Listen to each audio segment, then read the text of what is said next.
Minitab has other possible tools that we can use. For example, I'm going to select here stat, basic. Then I have one sample C, one sample T, two sample T, and paired T. These tools are used for something that we call hypothesis testing. Hypothesis testing is done when you're challenging a supposition about your data set. So I'm asking myself, well, I took the following samples. This one's shown here in column C1. Now, is the average of this data 15, for example? If I were to ask, is the average of this data 15? How would I demonstrate if it is or if it's not 15? Well, I would do a hypothesis test. First off, I would do stat, basic, one sample C or one sample T. One sample C is used when you have so many samples that you can pretty much say that the samples equal the population. So if I took 1 million units from a lot of 1 million units, then I could use one sample C. On the other hand, if I only took 20 samples from that lot of 1 million units, then this is a sample set. It's not representative of the complete population, so we would do one sample T. Now in this scenario, let's say the 100 units contained in C1 is the complete lot size. So I'm going to call this one sample C. From here, I'm going to select my column C1, and then I need to specify what is the known standard deviation. Technically speaking, since I took so many samples, I should know what the data standard deviation is. So here, let's select stat, basic, display. I'm going to select my C1 column. And here I'm showing my standard deviation, 1.063. So 1.063. I'm now going to select stat, basic, and then from here, I'll do one sample C. I'll select my C1 column, and I'll do 1.063. Now, this has now executed my one sample C test, but I actually skipped an important step, which is what is my hypothesis test. So from here, I'm going to again redo this, one sample C, and then I'm going to select perform hypothesis test. After selecting perform hypothesis test, I'm going to select the number 15. So I'm asking, is the data set mean 15? Yes or no? I'm going to click on the OK option, and now I get this added option known as my test, as shown here. Now, how do we read this? Whenever you do a one sample C or one sample T test, the first thing that is done is we calculate the sample set's mean. In this scenario, 15.006. From here, we specify a confidence interval. We expect the actual real-world population to be between 14.7 and 15.21. So 14.7 and 15.21. The value 15 fits perfectly within this range, so it's actually going to pass. But how do we confirm that numerically? Well, we confirm it with our p-value. If the p-value is above 0.05, then we state that yes, the actual population mean does equal 15 or could equal 15. Now you might say, well, Andres, you already took 100 samples and you said that 100 samples equaled the lot size, and those 100 samples gave you a value of 15.06. Why couldn't you just say that, yes, of course, it's close to 15? Well, the important thing you need to remember is that whenever I measure, there's uncertainty. So it's not just that, oh, I took 100 samples because the lot size was 100. I also need to take into account the actual uncertainty from my measurement system. So my measurement system could be telling me, hey, you know, some units are a little bit bigger, some units are a little bit smaller, but there's going to be a total confidence interval. Considering my uncertainty when measuring, how likely is it that the actual population value is actually 15? Well, in this scenario, it is very likely. Now let's redo this test. And now instead of asking if it's 15, let's ask if the average is 14. When I execute this, the data from descriptive statistics is not going to change. It's going to be the exact same data on the top portion. The only thing that changes is my test. I'm now no longer asking if the data equals 15. I'm now asking, does it equal 14? And when I ask myself, does it equal 14? I get a p-value that is below 0.05.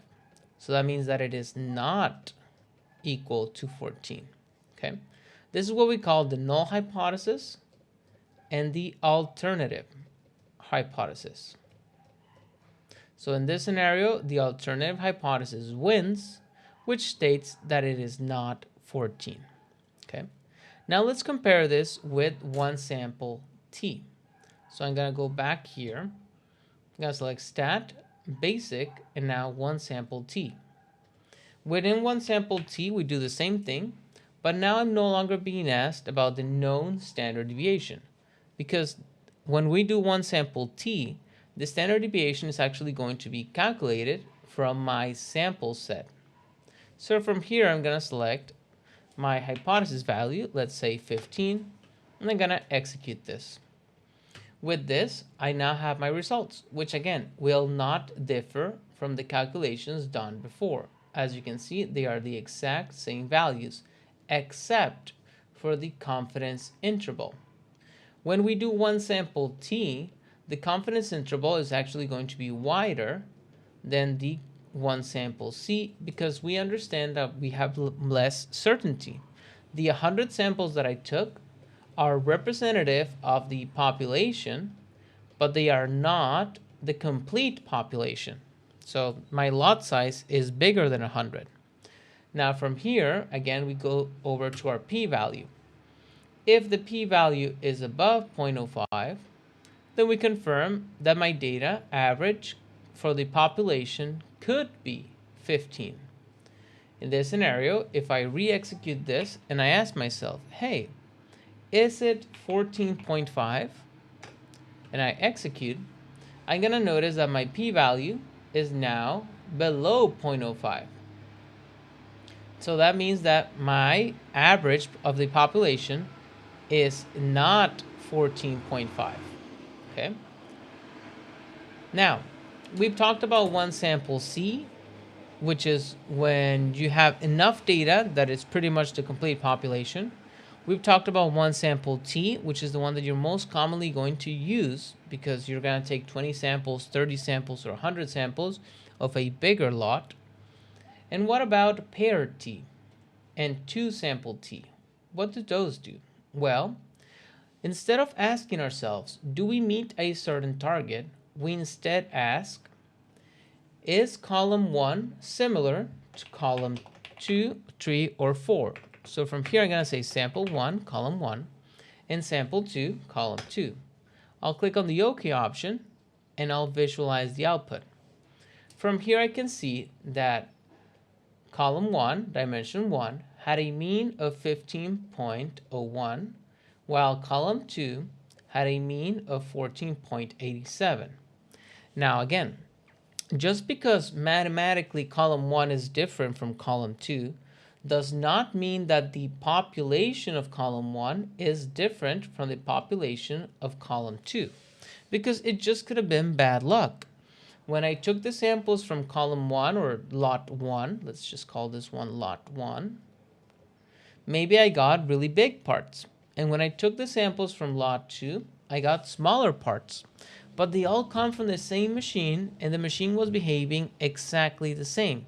So just because I get a slight average difference does not really mean that dimension 1 is different from dimension 2, or that population 1 is different from population 2.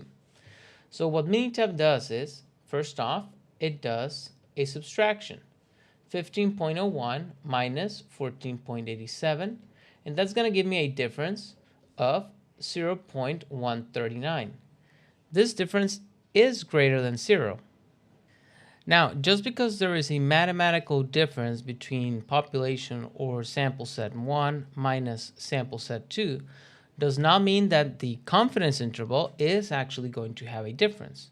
So here Minitab is telling me the difference could be as minus 0.155 all the way to 0.432. Why does it go from negative over into positive territory? Simple. It's considering that in some scenarios, sample 1 might be bigger than sample 2, or that in other scenarios, sample 2 might be bigger than sample 1. Remember that whenever I do a study, so I'm going to do a quick study here. Let's do stat basic 1 sample t. I'm going to select C1, and I'm going to select C2. Okay. C1 has its own confidence interval for the smallest or biggest that the average of population 1 might be, and dimension 2 also has a confidence interval for the smallest or biggest that population 2 might be.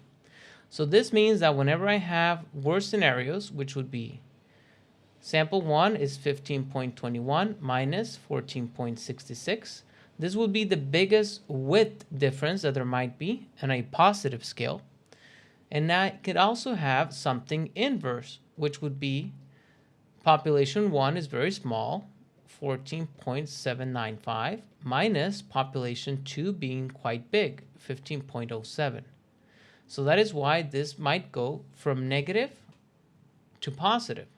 There might be scenarios where population 1 is actually smaller than population 2. So when I do this subtraction, I get a negative number. And there are going to be scenarios where population 1 is bigger than population 2. And as such, there's going to be a positive difference.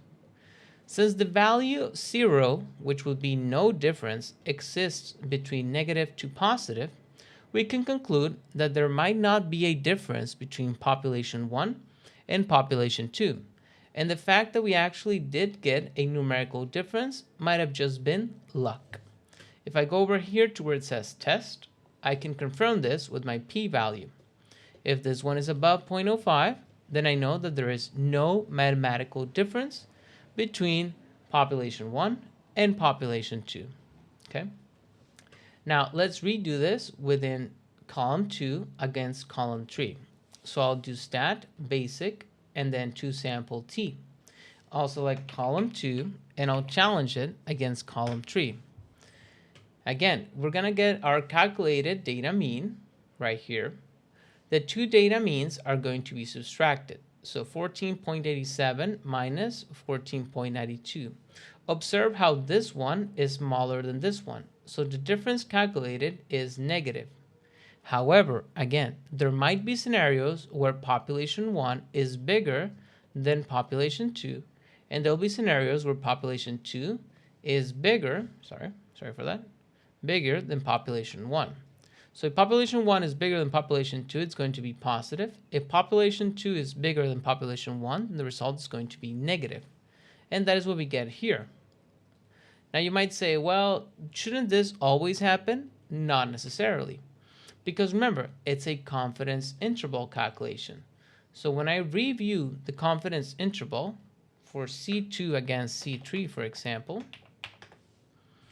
there are moments where this one might be quite big, 15.07, and the other one might be quite small, 14.73, and likewise, this one is quite small, 14.66, and the other one is quite big, 15.10. This would give me a negative number, and this would give me a positive number.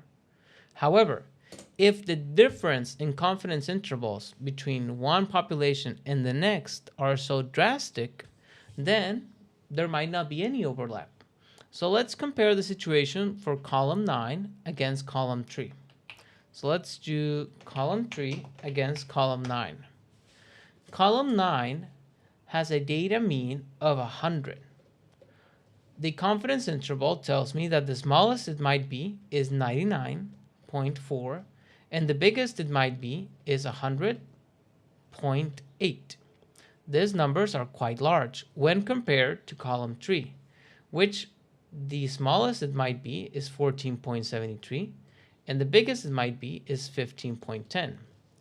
Doing the same thing we did, which is worst scenario against best scenario, would be 14.73 minus 100. this is going to give me a negative number because 100 is bigger than 14.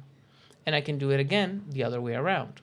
So I could graph best scenario against worst scenario, so 15.10 minus 99.47.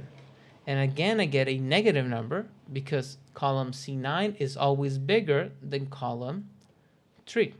Remember, the text field, here's one right here, is column 3. Now, in all scenarios, the value was negative. So if I go over here to the difference calculation, let's do stat basic, and then we do 2 sample t to compare column C3 against column C9, you're going to notice that the difference calculated is negative because column C9 is bigger, so the subtraction is going to be negative. And even when I do best case scenario against worst case scenario in all possible combinations, the value is always negative. Since negative to negative never passes through the value of 0, then we know that they are not similar. The population for column C3 is different from the population in column C9. And that is demonstrated by my p-value being less than 0.05. Okay, engineers, so that concludes our hypothesis testing with Minitab. Stay tuned for future lessons as part of Minitab Basics for Beginners. I'm Quality Engineer for New Productions, Andres Relas, wishing you all a great day. Thank you.